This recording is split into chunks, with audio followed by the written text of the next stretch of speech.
አዲስ አበባ ሰማይ ስር በትናንትናው ዕለት እጅግ አሳዛኝ ነገር ተፈጥሯል። አሳዛኝ የተባለ መረጃ ከመስቀል አደባባይ እየሰማን እንገኛለን። በርካቶች ተጎድተዋል። በዚህም ታዲያ ለተጎጂዎች ጸሎት። በጦርነት ላይ ጦርነት ማወጅስ ተገቢ ነው? መስቀል ኃይልነ መስቀል ጽንዕነ መስቀል ቤዛነ ይላል። በቃ እንዳለ ሜዳውን ሞልቶ መናፍቅም አንዳንድ ጊዜ ይነሳ መቤት ይነሳ ጥሩ ነው። ለሃይማኖት መሪዎች በልዩ ልዩ መንገድ ይችን ቤተ ክርስቲያን የሚያቃልሉ አማኞቻችሁን ለእናታችን ለቅድስት ቤተ ክርስቲያን ስም የሚሰጡ አማኞቻችሁን ትክክል አይደለም። በኦርቶዶክስ ቤተ ክርስቲያን በስዕላት ላይ ያለውን የመጽሐፍ ቅዱስ አስተምህሮ አይ ቲንክ በዛ ተበሳጭታችሁ ይመስለኛል። ድንግል ማርያም ኢትዮጵያ አስራት ሀገሯ ናት። እሷን ያከበረው ይከበራል። ሰላም የተከበራችሁና የተወደዳችሁ የሚዲያችን ቤተሰቦች በያላችሁበት የዓለም ክፍል ሁሉ ሰላምታችን ደርሳችሁ ዛሬ መስቀል በዓልን አስመልክተው ወደ እናንተ ይደርሳሉ ይሻሉ ያልናቸውን ኦርቶዶክሳዊ መረጃዎች ይዘን መጥተናል። እንኳን ለመስቀል በዓል በሰላም አደረሳችሁ አደረሰን። ይህ ታላቅ ቀን እንግዲህ የኦርቶዶክሳውያን የማንነት መገለጫ ቀን ነውና ይህ መስቀል የማንነታችን ኩራት ነው። ታዲያ ከዚህ ጋር ተያይዞ ደግሞ ብፁዕ አቡነ አብርሃም እጅግ ደስ የሚል መረጃ መናገራቸው በብዙዎች ዘንድ መቀባበያ ሆኗል። አቡነ አብርሃም የተናገሩት ንግግር አብዛኞችን ደስ አሰኝቷል። በአዲስ አበባ ሰማይ ስር ደግሞ የተከሰተው ነገር እጅግ ብዙዎችን አበሳጭቷልም አስደስቷልም። ዛሬ እነዚህን ሰፋ አድርገን የምንመለከተው ነው የሚሆነው። ወደ መጀመሪያው መረጃ ስወስዳችሁ በአዲስ አበባ ሰማይ ስር በትናንትናው ዕለት እጅግ አሳዛኝ ነገር ተፈጥሯል ተብሏል። ምንድን ነው ላሰማችሁ። አሳዛኝ የተባለ መረጃ ከመስቀል አደባባይ እየሰማን እንገኛለን። በርካቶች ተጎድተዋል። በዚህም ታዲያ ለተጎጂዎች ጸሎት አድርጉላቸው። ከመሸ በመዲናችን አዲስ አበባ መስቀል አደባባይ ላይ አመሻሹ እንግዲህ ድንገተኛ አደጋ መድረሱ እየሰማን እንገኛለን። በርካታ አምቡላንሶችም የተጎዱ ሰዎችን ወደ ሆስፒታል እያመላለሱ እንደነበርና በአካባቢው በርካታ የመንግስት የጸጥታ ኃይሎችም እንደሚታዩ የአይን እማኞች ገልጸዋል። በመስቀል በዓሌው ሄደሽ በሙሉ ነጠላ ለብሰሽ ጧፍ አብርተሽ የመጣሽው ወንግነ ይላት እየተባለልሽ ነው። አንዳንዴ መናፍቅ ደስ ይላል። በነገራችን ላይ የመጀመሪያው ቪዲዮ በአዲስ አበባ ሰማይ ስር እጅግ አሳዛኝ ነገር በመስቀል አደባባይ ተከስቷል የተባለው መረጃ ከእውነት የራቀ ሐሰት መረጃ ነው። በሰላም በፍቅር በአንድነት በመተባበር የተከበረ የመስቀል በዓል ተከብሯል። ምንም አይነት ውጅንብር የተፈጠረ ነገር የለም። ይሄ ከእውነት የራቀ መረጃ ነው። ይህንን ያዙልኝ። ሲቀጥል ደግሞ ፓስተር ተዝተው ሳሙኤል በጣም ተበሳጭቷል፣ በጣም ተናዷል። እጅግ በጣም የማይጠበቅ ንግግር ያደረገው እናትና ልጅ አግብቶ የሚወሸክት ሰው ዛሬ እንደዚህ አይነት ነገሮች ደግሞ መናገራቸው ደግሞ ያሳዝናል። በእውነቱ ከአንድ ፓስተር ነኝ ባይ መሪ ነኝ ባይ እንደዚህ ንግግሮች የማይጠበቁ ንግግሮች ናቸው። በዚህ ብቻ አልበቀውም፣ ይህንንም ተናግሯል። መስቀል ኃይልነ መስቀል ጽንዕነ መስቀል ቤዛነ ይላል። በቃ እንዳለ ሜዳውን ሞልቶ ማለት መድኃኒትነ ለእለ አመን። ይሄ ክደት እኮ ነው። ሙልጭ አድርገህ ኢየሱስን እየካድክ ነው። መሳቅ ካልሆነ ለዚህ ሰው ምን ትለዋለህ? መስቀል ኃይልነ መስቀል ጽንዕነ መስቀል ቤዛነ መስቀል መድኃኒትነ ለነፍስነ ለእለ አመን ማለት ጌታ ኢየሱስ ክርስቶስን መካር ነው ይልሃል። እንግዲህ ይህ አይነት መምህር የተወለደበት ሰይጣን በነገራችን ላይ የሚናገረው ሲያጣ ይቃዣል። የሚናገረውን አያውቅም፣ የሚወጣበትን አያውቅም፣ የሚወርድበትን አያውቅም። የሚናገረውን አሁን መስቀል ለመስቀል ጽንዕነ መስቀል ቤዛነ ብሎ የሚናገረው ሰው ኢየሱስ ክርስቶስን ክዷል። እና ኢየሱስ ክርስቶስን ምን ብለህ ልታመልከው ታዲያ? መስቀል ላይ የተሸነከረው ኢየሱስ አይደለም እንዴ? ነው አንተ ነው አባት ነው መስቀል ላይ የተቸነከረው። ምን አይነት ካዲ ፍጥረት ነው የተፈጠረው? አረ በእውነት አማኑኤል ሆስፒታል ባለፈው መቶ ሳለ ብታሳከሙት ጥሩ ነው። አማኑኤል ሆስፒታል ላይ የሰውዬ መድኃኒቱ ሳይኖር አይቀርም። እዛ ወስዳችሁ አሳክሙት። ኢየሱስ ክርስቶስን በአደባባይ እያመለካችሁ እየካዳችሁት ነው የሚል መረጃ እያወጣ ስለሆነ ሕክምና ያስፈልገዋል። አዲስ አበባ ሰማይ ስር እንዳጠቃላይ በዓለም አጀንዳ ሲሆን መስቀል ተቃጠላ መስቀል የሁሉ መድኃኒት ነው። የኦርቶዶክስ ተዋሕዶ ቤተክርስቲያን ለሚያምኑበት ሁሉ መድኃኒት ነው። ስለዚህ ሰይጣን መቀመጥ አይችልም። መተኛት አይችልም። ምን ብሎ ይናገር? ካልተናገረ ደግሞ ያማዋል። ለዛ ነው እንግዲህ ፓስተር እንደዚህ ብሎ የተናገረው። ራስ ሊቃውንት አባ ገብረ ኪዳን ደስ ሲሉ መልሰውላቸዋል። እንዲሁ መናፍቅም አንዳንድ ጊዜ ይነሳ፣ እመቤቴ ይነሳ፣ ጥሩ ነው። እንዲሁም ቅዱስ ዮሐንስ አፈወርቅ ይላል መናፍቃን እናመሰግናችኋለን ለእናንተ መልስ ለመስጠት የረሳናቸውን መጻሕፍቱን እንድንመረምር አድርጋችሁናል። ጠቀማችሁን፣ እሰይ ኑ ይላቸዋል። ኑ እንመልስላችኋለን ይላል። መናፍቃን ኑ እንመልሳለን። እውነት ነው። ያለ መናፍቃን ኦርቶዶክስ መቆም አትችልም። ምክንያቱም ጴንጤ ከሌለ እንደዚህ አይነት አስመሳዮች ከሌሉ ሰይጣን ከሌለ ጸሎት ይቀራል፣ መትጋት ይቀራል፣ ወደ ቤተክርስቲያን መሮጥ ይቀራል፣ ቅዳሴው ይቀራል። የሚነካን የለም።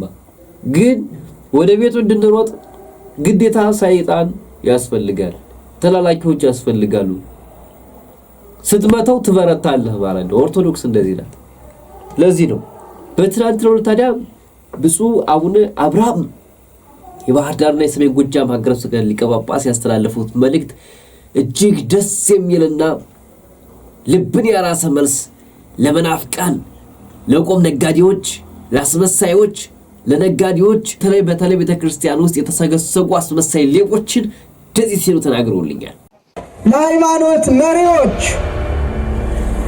በልዩ ልዩ መንገድ ይችን ቤተክርስቲያን የሚያቃልሉ አማኞቻችሁን ለእናታችን ለቅድስት ቤተክርስቲያን ስም የሚሰጡ አማኞቻችሁን የምናመልከውን ኢትዮጵያውያን ያመለኩትን ኢየሱስ ክርስቶስን በማቃለል ሌላ ስም የሚሰጡትን አማኞቻችሁን አዲስ አማኞች ሆነው ብቅ ያሉትን ፓስተሮቻችሁንም ጭምር አስታግሱልን። በግጭት ላይ ግጭት እንፈጥራለን። በጦርነት ላይ ጦርነት ማወጅስ ተገቢ ነው። ለሁሉም ሰላም ጥረት ማድረግና በቃ ይበቃል፣ በምን ችግሩን እንፍታው ብለን መከራ በማየት ፋንታ እንደገና በጦርነት ላይ ጦርነት፣ ይልቁንም የሃይማኖት ጦርነት እጅግ ይከፋል። የስድብ መለማመጃ አድርገዋት ቤተ ክርስቲያኒቱን ስም ሲሰጧት እናያለን። የድፍረት ደግሞ በእመቤታችን ነው። ለዚህም ነው ኦርቶዶክሳውያንም እናታችን ስትነካ ዝም የማይሉት። እናቱ ናታ የተገሰጸች፣ የማይደፈር ነዋ የተደፈረው። ወላጅ እናትን አቃሎ ፎቶዋን መቅደድ አይደለም፣ ማጨማደድ አይደለም፣ ስም አጠራሯን ዝቅ አድርጎ ቢጠራ የሚታገስ ማን ነው? እሱ ድንግል ማርያም ብለን ኦርቶዶክሳውያን ከፍ እናደርጋታለን። የአምላካችን የመድኃኒታችን የኢየሱስ ክርስቶስ እናት ብለን በእናትነቷ ከፍ አድርገን በአማላጅነቷ እንማጸናለን። አዲስ አማኝ እግዚአብሔር አይጣልም፣ ከፍ ያደርገዋል። ያለ መሰላል የወጣን ሰው ያለ መሰላል ሲወርድ ይታያል። ይሄ የአዲስ መናኝ ጠባይ ነው። ይልቁንም ለሃይማኖት ሰዎች በቃ በሉልን፣ በቃ በሉልን። በጋራ ሀገር በጋራ እንኑር፣ በጋራ ሀገር በጋራ በሰላም እንኑር። ለሀገር እድገት እንጣር፣ ለሀገር ሰላም እንሩጥ። የጎጡን አይተነዋል፣ የመንደሩን አይተነዋል። የተሻለ ነገር ማምጣት አለብን እየተባለ የሚደረገውንም እያየነው ነው፣ አይተነዋል። የቀረን የሃይማኖቱ ነው። በድንባራ በቅሎ ቃጭል ተጨምሮ በእንዲህ አይነት ላይ ደግሞ ሃይማኖትን መሳሪያ አድርጎ መቅረብ። የመጀመሪያው ችግር እግዚአብሔርን የማያውቁ ሰዎች ካህናት ይሆናሉ። እግዚአብሔርን የማያውቁ ምናምንቴዎች ሰዎች በእግዚአብሔር በአምልኮ ቦታ ውስጥ በእግዚአብሔር ቤት ውስጥ በኃላፊነት ይቀመጣሉ። እዚህ ነው እንግዲህ ብፁዕ አቡነ አብርሃም አንጀት አርስ መልስ የተናገሩት። ምናምንቴዎች፣ በቆብ የተሸፈኑ፣ ለእውነት ያላደሩ፣ በውሸት የተከበቡ አስመሳዮች፣ አሸርጋጆች፣ ለተሾመ የሚንበረከኩ፣ ለስልጣን የሚሮጡ፣ በቪኤት የሚሯሯጡ፣ ጥቁር ለብሰው በነጭ የተከበቡ ሌቦችና አስመሳዮች አባቶችን ትናንት ለታ እጅግ ደስ በሚል መልኩ ተናግረውናል።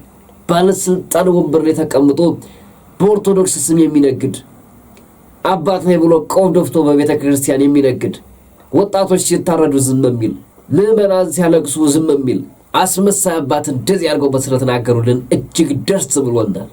በተለይ ደግሞ ይሄ ፓስተር ነኝ የሚሉ ሰዎች ቤተ ክርስቲያን ላይ የሚያደርጉትን አላስፈላጊ ንግግር በዚህ ልክ መናገራቸው እኔን አኩርቶኛል። ኦርቶዶክሳውያንን መረጃ ለሌሎች ሸር አድርጉት ይታይ። ለዚህ ነው ብዙ አቡነ ጴጥሮስም እንደዚህ ሲሉ የተናገሩት ምናምንቴዎች ሲሉ ነው የገለጻቸው። ምናምንቴዎች ናቸው። ሀገር ያቆመ ቤተ ክርስቲያን፣ ሀገር የቀረጸች ቤተ ክርስቲያን ዛሬ እንደዚህ መልስ ሲሰጣት እጅግ ያሳዝናል። ታዲያ ይህ በዚህ እንደቀጠለ በትናንትናው ዕለት ያልተከሰተ ነገር የለም። ሴቶች ሁሉ ተነስተዋል፣ ዘራፍ ብለዋል። ይሄን ላሳያችሁ እስኪ።